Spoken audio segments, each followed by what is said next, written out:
Hey everybody, I just wanted to give what will likely be the very last episode of the Fart Fetish Podcast here. Um, it's been a good run, I would say. Certainly, I expected a lot more to happen from it. I was hoping we could get to the prominence level of foot fetishists, but I can't do it alone. It will take all of you out there to go out into your local kink communities if you're so fortunate enough to have one, and start talking to people and introduce yourself and show people that we're not just some weirdos, some chronically online people, juveniles who don't really have a place in the kink community, because I don't think that's true. If you're really a true kinkster, a true submissive, even a true dominant, or whatever the case may be for how you take the fetish, it's going to be important to go out in the world, go out into your kink communities, and show people who you are. You're a good person. You're a genuine person. You are not what the online image of us can be and is unfortunately sometimes painted as. So I hope you all take my words, and for those of you that are able, will do so and go introduce yourself and go introduce your fetish to other people, as I have. You know, I was fortunate enough to even find a partner in this journey a couple months ago. And while she herself is not a fart fetishist, she has indulged in that type of play with me. And I've indulged in service submissiving for her, being a service submissive, that is to say, for her, and doing some things, some kink activities that she enjoys. And for me, I think it's well worth it. If you're out there just looking for another fart fetishist of the opposite or same sex, I think you're really limiting your potential. You're really limiting the potential participants that you could have kink fun with. You know, this fetish is not an easy one for people outside of our fetish to understand. I think you're just going to have to come to terms with that. And if you want to find a farting partner, then you got to open yourself up to the possibility that it might not be a fellow fart fetishist, because there are only so few of us. Despite how big it may appear online and in fetish groups, you know, that's just a bias. That's just the algorithm giving you what you want. You know, I go to DeviantArt these days, and I notice a lot of the stuff on my, For You or Discovery page is fart fetish material or ass material, face sitting and things like that. And why? It's not because it's becoming more prominent, because I'm sure if I liked other things and other content and other content creators on DeviantArt, my discovery page would look a lot different. But the point is, these things are being cultivated for us and giving us maybe sometimes a perception that what we like is more popular than it actually is. I encourage you to go out there in the real world and meet real people and talk to them in real life, meet space, about your fetish, and trust that people will be more accepting and more able to meet us where we are, than we may think.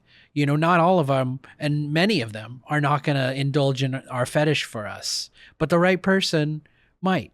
The right person probably will. You know, if the connection is real, if the devotion, if you're a submissive, is real, and you can prove yourself to this other person, I think that's our next task to do as individual fetishists. So this show, as I said, I think is coming to an end.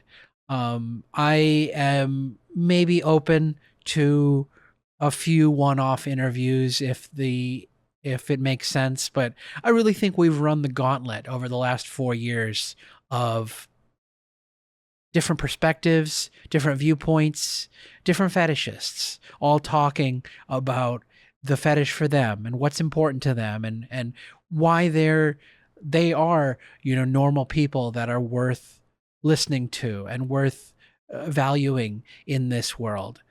And while unfortunately this show wasn't able to make that reach broad, what it did do, as far as I know, as far as people have told me, is made people feel not so alone.